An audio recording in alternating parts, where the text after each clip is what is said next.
Washington angle کے ساتھ میں ہوں خاور شمس الحسن. اور میں انور اقبال. انور صاحب, ذہن میں خیال آیا جی کہ جو پاکستان کے آج کے حالات ہیں اس کو کوئی صوفی کیسے دیکھے گا؟ تو یہ جبر اور قدر اور پری ڈٹرمنیشن اور فری ویل اور یہ ان ساری چیزوں کے اندر اگر اس کو رکھ کے دیکھیں تو آپ کیا محسوس کرتے ہیں؟ آپ کیا کہیں گے؟ مجھے محسوس کرنے کی ضرورت نہیں ہے. اس پہ غالب نے بڑی خوبصورت بات کی ہے کہ رات دن گردش میں ہے، سات آسماں ہو رہے گا کچھ نہ کچھ، گھبرائیں کیا. بات یہ ہے کہ جب آپ چیزوں کو لانگ ٹرم میں دیکھتے ہیں تو ببلز ہیں نا چھوٹے چھوٹے. ہاں ایسے ہی، اور ان کی کوئی اہمیت نہیں ہوتی. کیوں کہ جو پورا گریٹر انسانیت کا سفر ہے اس میں یہ سارے واقعات، پہلے تو پورا عالم، اس پورے عالم میں ایک چھوٹی سی دنیا، اس چھوٹی سی دنیا میں ایک ملک، اس ملک میں ایک واصر مملکت خدا داد، اور اس وقت میں ایک ہونے والا ایونٹ. جی. اور اچھا یہ ایونٹ پہلی دفعہ نہیں ہوا، نہ آخری دفعہ ہو رہا ہے پاکستان میں. یہ جو کشمکش چل رہی ہے اور اس کشمکش کا اتنا ہی اتنا ہی اثر پڑتا ہے کہ جو یوں ہو رہا ہے اس میں تھوڑا سا اور محسوس نہیں ہوتا آپ کو، لیکن کشتی تھوڑا سا کھسک ضرور جاتی ہے. میں وہی بات، اور کھسکنے کی بات کر رہا ہوں. اور وہ کھسکتی کس طرف ہے، وہ بات ارباب اقتدار کو پسند نہیں آتی کہ کھسکتی اسی طرف ہے جو نئی بات ہوتی ہے، پرانی بات کی طرف نہیں رہتی. سر یہ آپ نے جو ایک بات کر دی ہے نا کہ نئی بات کی طرف کھسکتی ہے، پرانی بات کی طرف نہیں جاتی. جی یعنی کہ تنوع جو ہے وہی پرماننس ہے. وہ جو ہوتا کیا ہے کہ دیکھیں نا، اکثریت جو ہوتی ہے وہ اڑ جاتی ہے. مثلا جب میں بچہ تھا اس زمانے میں پاکستان میں لاہور ہو، کراچی اس وقت سب سے ماڈرن شہر سمجھا جاتا تھا.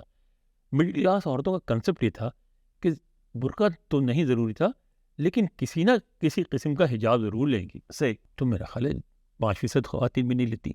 صحیح. اب اس میں بہت سے لوگوں کی بات پسند نہیں آئی، لیکن جو تھپیڑے پش کر رہے تھے، پش کرتے کرتے آپ وہاں تک لے آئے. اب وہ تبدیلی آپ روک نہیں سکتے. میں کیوں کہہ رہا ہوں کہ یہ بات اس لیے کہہ رہا ہوں کہ اب لانگ ٹرم میں دیکھیں گے تو پاکستان میں اس وقت کیا ہو رہا ہے. پاکستان میں ایک دنیا کی جو قدیم ترین جد و جہد ہے ہیوز اور ہیو ناٹس کی، صحیح، وہ ایک نئے شیپ میں چل رہی. بالکل چل رہی. ٹھیک ہے. ہیوز جو ہیں وہ ان کو جو کچھ حاصل ہے اس کو نہیں چھوڑنا چاہتے، بالکل نہیں چھوڑنا چاہتے. ہیو ناٹس جو ہیں وہ چاہتے کہ ان کو کچھ تھوڑی فیسلٹیز اور ملیں، کچھ ان کے لیے زندگی آسان ہو جائے، کچھ معاملات آگے بڑھیں. اچھا اب اس میں ہو کیا رہا ہے کہ ڈیولپمنٹ ہوئی ہے، جو ہوئی ہے ٹیکنالوجی کی. ہمیشہ ٹیکنالوجی کے ڈیولپمنٹ فیور میں جاتی ہے کہ جب انسان نے چینج کی فیور میں جاتی ہے. جب انسان نے جانوروں کا استعمال نہیں سیکھا ہوگا کھیتی باڑی میں تو غلاموں کو پکڑ کے ان سے ہی جتواتے ہوں گے. صحیح. لیکن جانور آئے تو اس میں جہاں زمیندار کی آمدنی میں آسانی میں اضافہ ہوا، وہاں ہل جوتنے والے غلام پہ کو یہ آسانی حاصل ہو گئی کہ اس کا کام ہلکا ہوا. اسی طرح جب ٹریکٹرز آئیں تو پھر اس سے بات آگے بڑھی. اب جو بات ہے کہ یہ جو اچانک 100-200 سال میں کہتے ہیں کہ 200 سال کا 50-60 سال میں جو ترقی ہوئی ہے ٹیکنالوجی میں، وہ پچھلے 5000 سال میں نہیں ہوئی.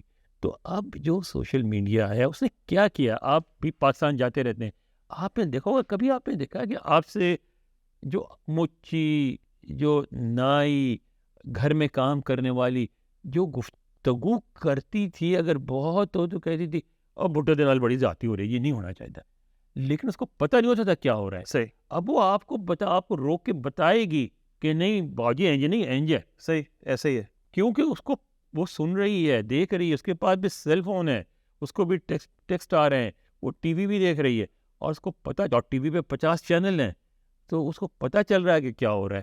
تو جب اتنی اویئرنیس ہو جائے تو آپ کب تک اس تبدیلی کو روک سکیں گے؟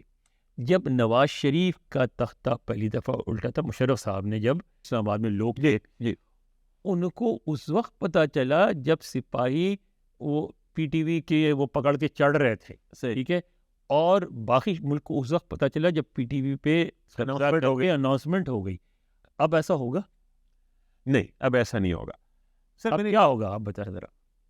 نہیں، اب تو میں یہ سمجھ رہا ہوں سر کہ اس وقت تو لوگ مطلب اس وقت جو تھے اگر 40 ٹی وی کیمرے تھے تو اس وقت جو ہے 20 کروڑ ٹی وی کیمرے ہیں.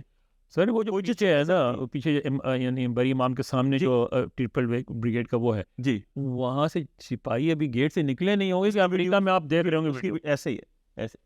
تو سر میں نے اس لیے سوال کیا تھا کہ دیکھیں ہماری جو مسلمانوں کی جو تاریخ ہے, ٹھیک ہے, صوفیزم کو مسلمانوں کے سے جوڑنے کی بات کرتے ہیں مطلب, تو اس میں میری آپ سے ایک دفعہ پہلے بھی ڈسکشن ہوئی کہ اس میں بہت ساری ڈیولپمنٹس جو ہیں وہ اپنے وقت کی جو بادشاہتیں تھیں, جو خلافتیں تھیں, ان کے جو ظلم اور استبداد تھا اس کے خلاف ایک ری ایکشن تھا, اور انہوں نے کریٹیو رستے ڈھونڈے اپنی بات کہنے کے, ٹھیک ہے, اس طریقے سے چیزیں ڈیولپ ہوتی چلی گئی. تو یعنی کہ ان دا لارجر کانٹیکسٹ جو آپ نے بات کی اس میں تو یہ ایک ببل ہے, لیکن اگر اس ببل کے اندر چلے جائیں تو اس ببل کے اندر ایک اپنی کائنات ہے, مطلب اس ببل کے اندر بہت کچھ ہو رہا ہے, اور ہر ببل میں ایسا ہوا, مطلب بنو امیہ کے خلاف جو کچھ ہوا اس سے آپ کہیں پہنچے پھر عباسیوں کے خلاف, اور یہ چلتی رہی بات, ٹھیک ہے, مغل بادشاہوں کے خلاف, ہر یہ اسٹرگل آگے جاتی ہے, موو کرتی ہے. یہ جو اور اگر موو نہیں کرتی تو بہت نگیٹو اثرات ہوتے ہیں, جس طرح کے مسلمانوں کے زمانے میں مسلمانوں نے وہ سوشل اور اکنامک ڈیولپمنٹ نہیں ہونی دی جو ہونی چاہیے تھی. مثلاً چھوت چھات کو نہیں ختم کیا, ذات پات کو نہیں ختم کیا. تو ہندوستان ایسا ملک تھا کہ اگر مسلمان اینٹی ذات پات اسٹینڈ لے کے آتے ہمارے حکمران تو بہت آسانی سے اکثریت مسلمان ہو سکتی تھی, لیکن آپ اسی کا حصہ بن گئے. نتیجہ ہوا کہ وہ نہیں ہوئے, اور اس کا نتیجہ کیا نکلا کہ آپ کو نکال کے پھینک دیا گیا. صحیح کہہ رہے ہیں یہ آپ نے, یہ بھی ایک بہت اچھا پوائنٹ ہے. آئی ڈونٹ تھنک اس پہ ہسٹورینز نے کچھ اس پہ زیادہ کام کیا یا لکھا گیا, maybe you should do that, کہ اگر جو مسلمان حاکم تھے اگر وہ ذات پات کو ختم کرنے کی بات کرتے تو جتنے ہریجن تھے, جتنے جو اچھوت تھے, وہ سب کے سب باجماعت مشرف با اسلام ہو جاتے.